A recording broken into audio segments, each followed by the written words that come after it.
Durante 5 días, el INAI realizó la Semana Nacional de Transparencia 2023, cuyo tema central fue la autonomía y libertades.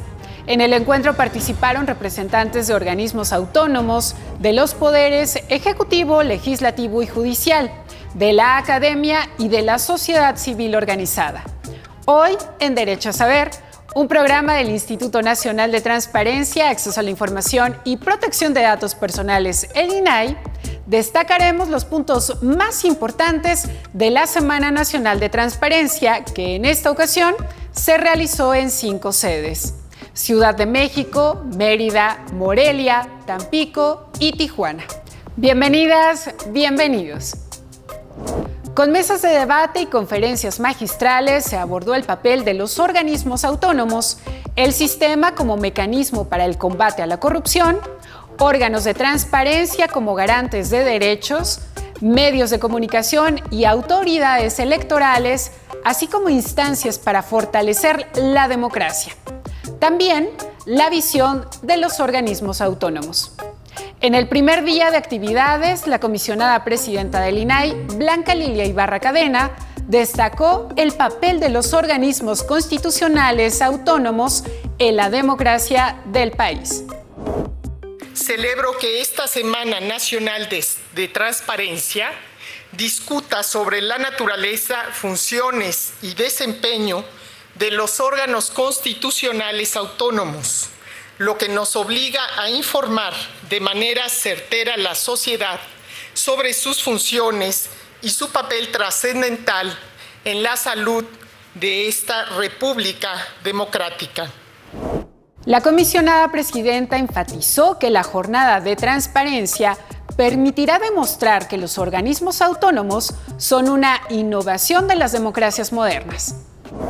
Los organismos como el INAI son instituciones de naturaleza ciudadana, por su propia naturaleza de origen, pero también por sus objetivos, pues les han sido confiadas tareas especializadas para hacer efectivos derechos humanos, por lo que deben velar por el respeto al principio de la legalidad en el marco de sus competencias y frenar los excesos del poder.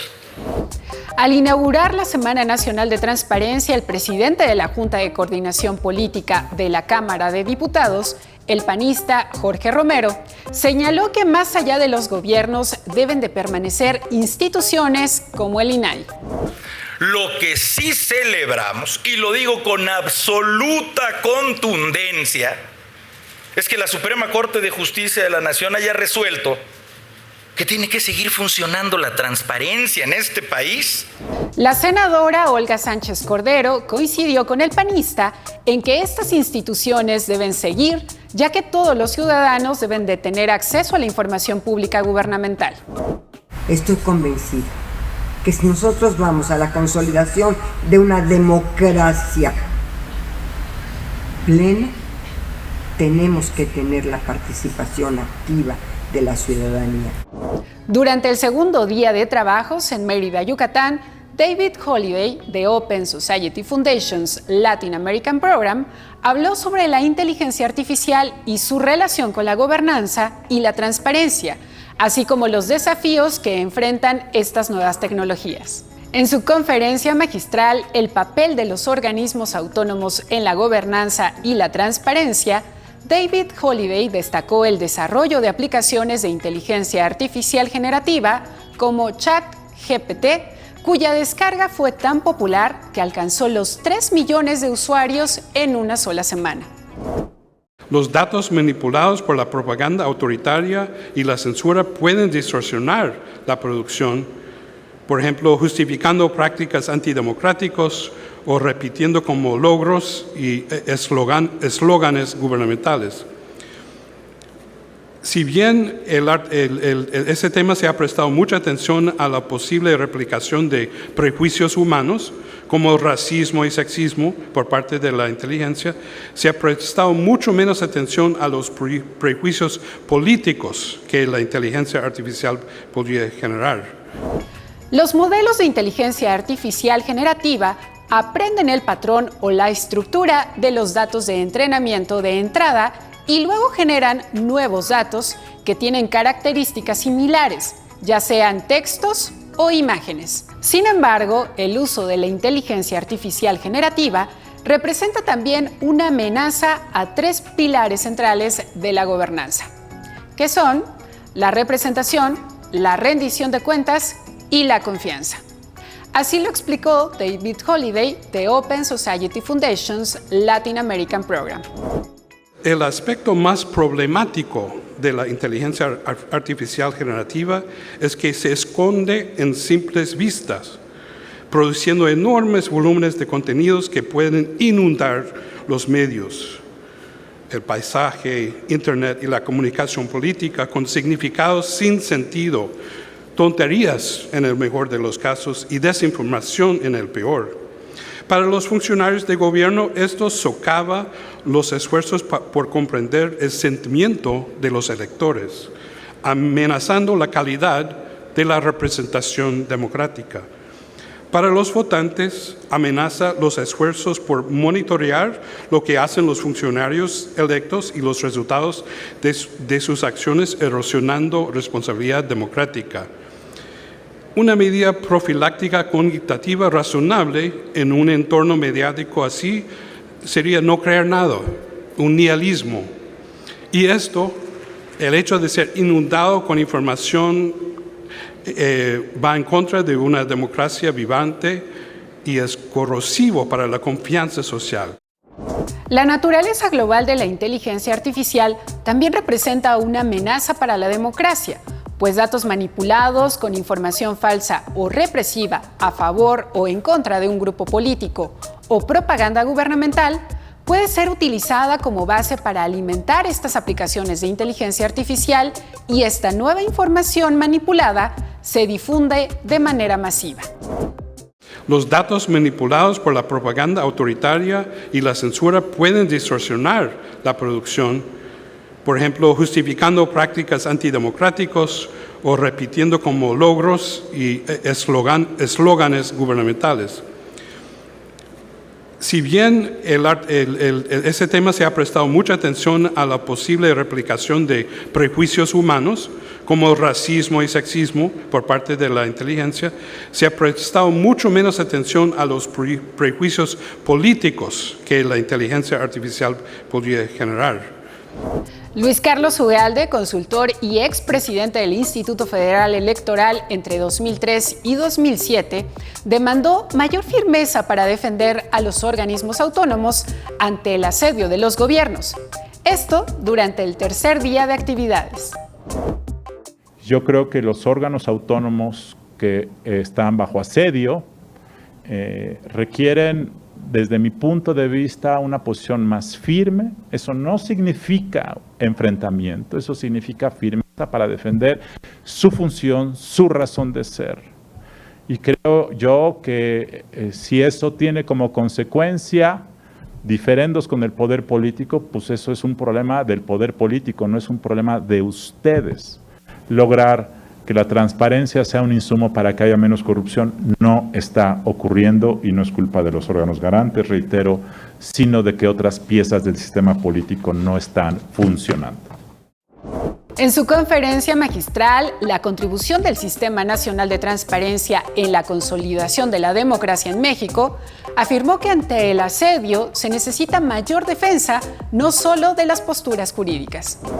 Uno de los problemas principales en este momento en materia electoral es que las normas son ineficaces porque no hay castigos ejecutables para servidores públicos, empezando por el presidente de la República. Cuando tú quieres generar condiciones de equidad, la norma establece ciertos criterios, pero a la hora de la hora no puedes castigar al principal servidor público del país, la norma se te vuelve totalmente irrelevante. Y creo que en materia de transparencia ese es uno de los límites.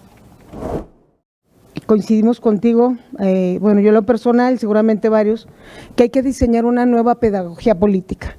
Yo creo que ya nos quedamos estancados en la narrativa de la transparencia y la historia del 1977 y 2014, la Declaración de Guadalajara, pero yo creo que también los jóvenes las nuevas generaciones necesitan otra narrativa, que sepan realmente qué es lo que hacemos los órganos garantes y en un lenguaje ciudadano. Y pues para concluir, yo coincido contigo sobre las declaraciones del senador. También creo que no va a haber ese nombramiento.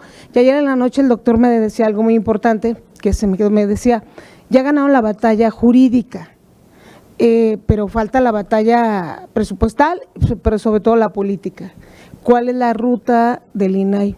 Entonces, pues son reflexiones muy interesantes y comparto contigo de pensar en cómo amanecer en el 2025. Entonces será un nuevo gobierno y tenemos que pensar cómo amanecer. Y en conclusión, efectivamente tenemos que defender a los organismos garantes con mucha fuerza, sin importarnos si es el trabajo, porque luego cuando piensas que es el cargo, se te olvida el encargo. Y el encargo que tenemos es defender al instituto, defender a los institutos. Y bueno, mis frases han sido siempre más territorio, menos escritorio, pero sobre todo no es dónde estamos, es a dónde vamos. Y yo creo que ahí comparto contigo, no es el estar en este momento en el INAI, es qué queremos para el país, más allá de lo personal. Yo creo que todos los órganos garantes locales tenemos que pensar en esa reflexión, que no nos agarremos en el hoy, en que estamos aquí y de aquí me agarro porque quiero ser comisionado 15 años, ¿no? El cuarto día de actividades se realizó la Mesa Autonomía y Libertades, que tuvo lugar en Tampico, Tamaulipas. Los integrantes del Pleno del INAI se pronunciaron porque las autoridades no interfieran en los órganos garantes y se asegure un periodismo libre de amenazas, intimidaciones o represalias.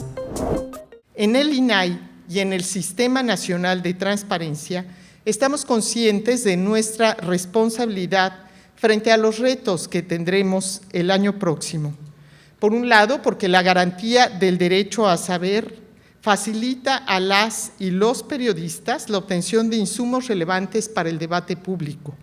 Y por otro, porque sin transparencia, la sociedad no podrá evaluar a las autoridades y no podrá tomar mejores decisiones. El comisionado Adrián Alcalá señaló que es necesario visibilizar el trabajo de los medios de comunicación, así como de las autoridades electorales e instancias autónomas, con el objetivo de fortalecer la democracia. Los medios de comunicación, como ya se ha dicho, desempeñarán un papel muy importante también en el contexto electoral del año 2024, ya que son la principal fuente de información para que la ciudadanía tomemos decisiones más informadas. Incluso también las personas periodistas tienen la alta responsabilidad de investigar y reportar sobre las posibles irregularidades electorales que se cometan, lo que contribuye pues a la transparencia y a la integridad del proceso electoral. Es decir, los medios de comunicación desempeñarán un papel importantísimo y trascendental en el contexto electoral de México al proporcionar información, supervisar el proceso, fomentar la participación ciudadana, fomentar la crítica social y garantizar así pues la representación de diversas voces en el debate público. Sin duda, los medios de comunicación, gracias a su influencia y responsabilidad en este ámbito, son cruciales para el fortalecimiento y funcionamiento de la democracia mexicana. En esta jornada también participó la periodista Carmen Morán de El País. Escuchemos. Mi experiencia me dice que no va a haber ningún gobierno, ni este, ni el siguiente, ni el anterior, que no ponga en peligro la transparencia en los datos, porque no hay ningún gobierno que cuando vienen mal dadas para su gestión no tenga la tentación de taponar esa vía, ¿no? De taponar la transparencia. No lo va a haber. Es verdad que algunos serán más proclives a las libertades y otros serán menos, por supuesto que sí, cada quien tendrá que evaluar eso. Joali Reséndiz, periodista y fundadora de Periodismo a Toda Prueba, indicó que tanto los funcionarios como la sociedad civil y los periodistas deben de hacer equilibrio y contrapeso a las agendas políticas que están optando por la censura y la opacidad. Hoy en día, las fake news es la guerra de nosotros de todos los días. La intervención, por ejemplo, de la inteligencia artificial juega un papel sin precedentes. En cualquier denuncia se pueden alterar las voces, pruebas, datos, y algo que muchas veces hemos dejado de lado es que la desinformación afecta a la agenda gubernamental, al distorsionar la percepción pública y crean conflictos innecesarios y se corre el riesgo de escalar a niveles inimaginables. Nosotros tenemos la responsabilidad de investigar a fondo nuestra fuente de información, pero la de ustedes, funcionarios, ¿cuál es? ¿Cuál es su responsabilidad? La nuestra es verificar los hechos, la de ustedes es incentivar la promoción de la alfabetización mediática a través del uso de herramientas tecnológicas. Ambos estamos obligados a colaborar con organizaciones especializadas para corroborar justamente esa información y detectar fuentes falsas. En el último día de actividades, Leopoldo Maldonado, director regional de Artículo 19 para México y Centroamérica, recordó el caso del periodista, activista y taxista Moisés Sánchez Cerezo, asesinado hace 8 años y medio en Medellín de Bravo, Veracruz. Maldonado explicó cómo el 2 de enero de 2015, el periodista y activista fue sacado de su casa frente a su familia por un comando armado y 20 días después su cuerpo apareció sin vida. Después, un sujeto fue capturado y confesó cómo habían sustraído a Moisés y por qué. Supuestamente había sido por órdenes del exalcalde de Medellín a un prófugo y de su subdirector de Seguridad Pública, que estaba prófugo, pero hoy está exonerado. Desde entonces, su hijo, Jorge Sánchez, se ha dedicado a buscar la justicia en el caso de su padre, junto a organizaciones no gubernamentales, y confían que la autonomía garantiza la verdad y la justicia.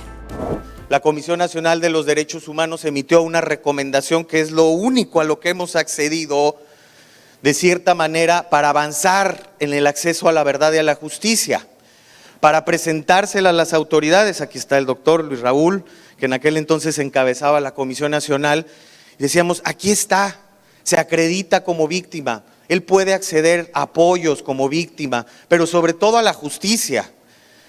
La Comisión Ejecutiva de Atención a Víctimas lo sujeta a trámites burocráticos, no les quiere dar reparación integral del daño. El mecanismo para la protección de periodistas, que como decía el comisionado, yo había sido consejero asesor en algún momento, pues sí le dio ayuda, le dio medidas de seguridad, porque está en una zona de alto riesgo y además, pues obviamente bajo amenazas por todo lo que está destapando él como hijo de Moisés. También le dio protección la Comisión Ejecutiva de Atención a Periodistas, la de Protección a Periodistas, perdón, todo en un primer momento, su casa llena de funcionarios, su humilde casa llena de funcionarios, con vallas de seguridad, cercas electrificadas, pero años después, conforme se fue arraigando la impunidad, dijeron, se te acabó la ayuda para protegerte. Otra vez es la historia de la impunidad.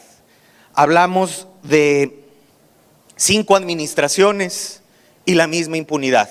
Nos referimos a 2 administraciones locales, Javier Duarte de Ochoa, Cuitláhuac García, y nos referimos a 3 administraciones a nivel federal ya, ¿no? Entonces, evidentemente esta situación nos coloca una pregunta muy importante. ¿Por qué las autonomías son la puerta de entrada a la justicia?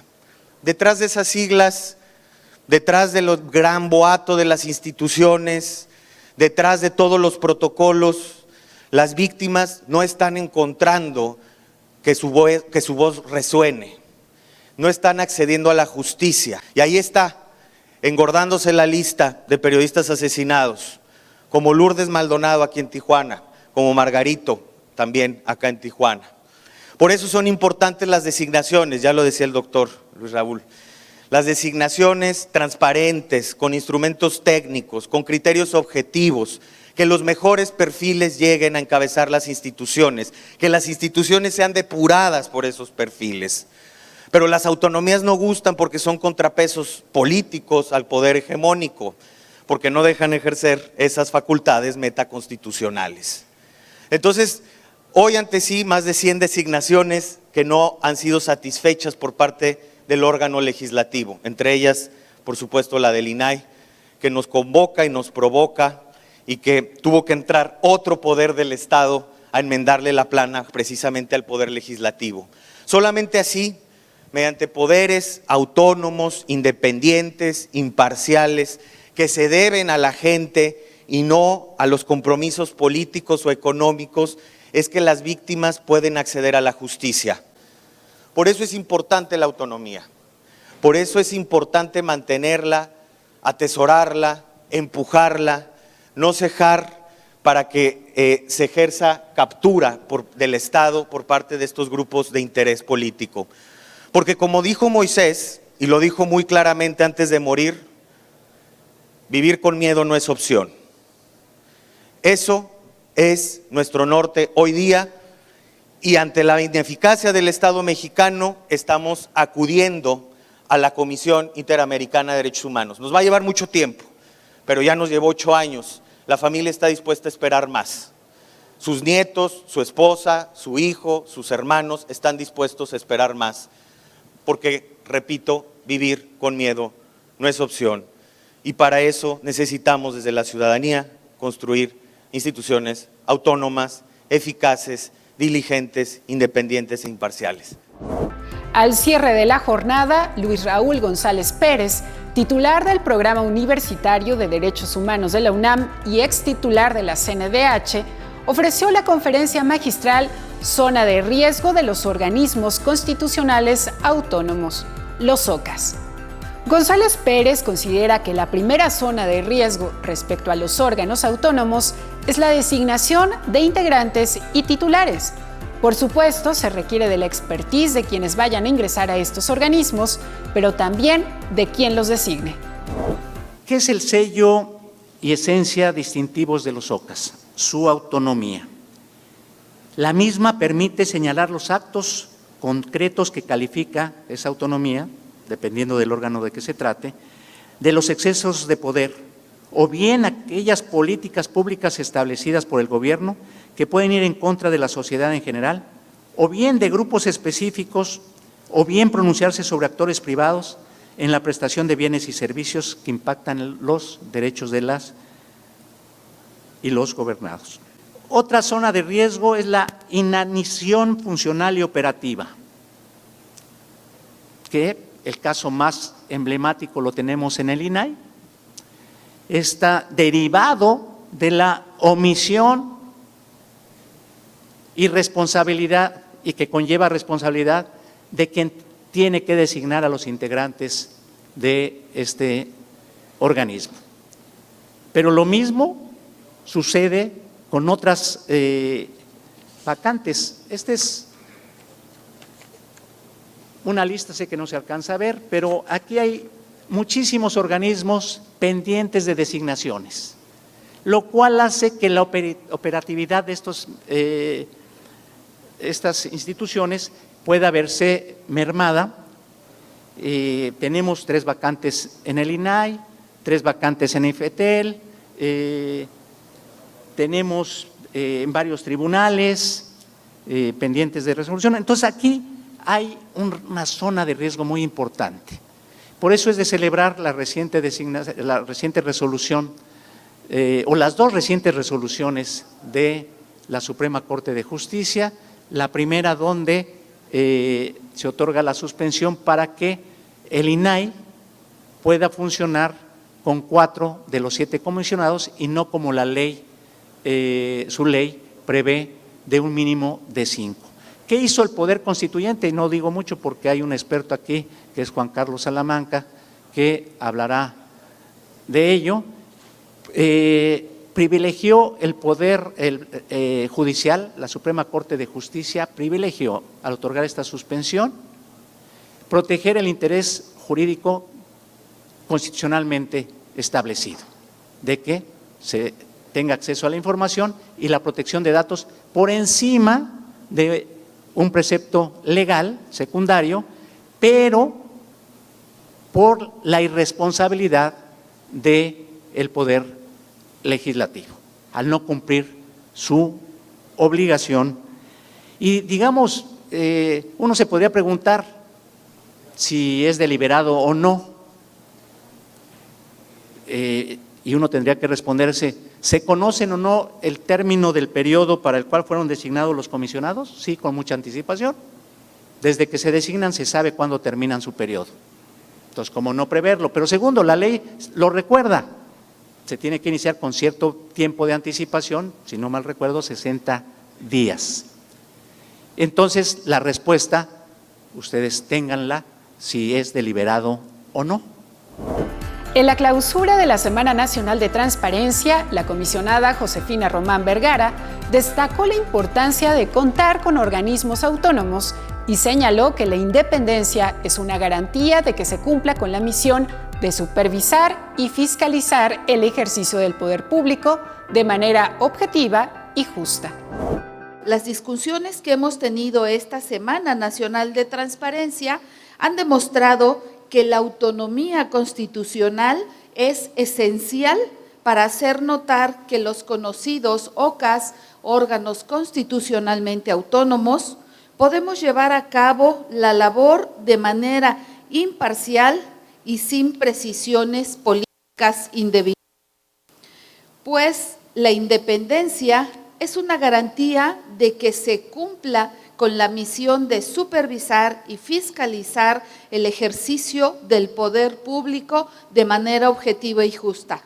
Hay que decir que desde el INAI estamos convencidos que para que se cumpla este círculo virtuoso, es decir, autonomía y libertades, la suma de esfuerzos es la respuesta para garantizar que la participación ciudadana sea real y significativa en todos los niveles de gobierno. Amigas y amigos todos, sabemos que defender nuestra autonomía no es un camino fácil, pero su compromiso, presencia y participación en estas actividades y en las atribuciones de los órganos garantes del Sistema Nacional de Transparencia son indispensables para fortalecer los derechos humanos y las libertades. Ahora veamos qué ha pasado en materia de transparencia esta semana en Actualidad INAI. Resumen informativo. El Consejo Nacional del Sistema Nacional de Transparencia, presidido por el INAI, celebró su segunda sesión ordinaria en la que aprobó la Política Nacional de Datos Abiertos, la Carta de Derechos de la Persona en el Entorno Digital, la creación de la Gaceta del Sistema y un manual de lenguaje ciudadano. Los días 10 y 11 de octubre tuvo lugar la Conferencia Nacional de Datos Abiertos, Datacon 2023, organizada por el INAI y el Sistema Nacional de Transparencia. En la inauguración se hizo un llamado a transformar la información pública a datos abiertos en todo el país. El encuentro reunió a representantes de instituciones, sociedad civil, academia y sector empresarial para dialogar y colaborar rumbo a la implementación de la Política Nacional de Datos Abiertos. Se desarrolló simultáneamente en 10 sedes: Ciudad de México, Chiapas, Jalisco, Michoacán, Nuevo León, Oaxaca, Sinaloa, Tabasco, Veracruz y Yucatán. El 11 de octubre, en sesión pública, el Pleno del INAI resolvió, entre otros asuntos, que el Instituto Nacional de Psiquiatría, Ramón de la Fuente Muñiz, formalice ante su Comité de Transparencia la inexistencia del estudio sobre trastornos depresivos en población rural indígena de San Luis Potosí. El Instituto Nacional de Pesca informe sobre los servicios contratados para el programa de la eliminación de redes de pesca fantasma en el Alto Golfo de California. La Secretaría de Bienestar dio a conocer los capítulos y el objeto del gasto de las partidas a las que se traspasó un monto de más de 47 millones de pesos por concepto de gastos indirectos de programas de subsidio, y también informe sobre los recursos entregados a los municipios afectados por el huracán Grace. En su recorrido por el país, la Fiesta de la Verdad llegó a Los Cabos, Baja California Sur, una iniciativa del INAI para promover entre niñas, niños y adolescentes los derechos que tutela. En Chiapas se llevaron a cabo las Semanas Universitarias por la Transparencia con la participación de la Universidad Autónoma del Estado. El propósito es acercar a los jóvenes los derechos de acceso a la información y de protección de datos personales. La Ruta de la Privacidad arribó a Durango con el objetivo de concientizar a la población sobre la importancia de la protección de los datos personales. Si te perdiste algo de la información que te hemos compartido hoy, recuerda que puedes ver este y todos nuestros programas en el canal de YouTube del INAI. Muchísimas gracias por habernos acompañado en esta emisión y te esperamos la siguiente semana, porque recuerda que tú tienes derecho a saber.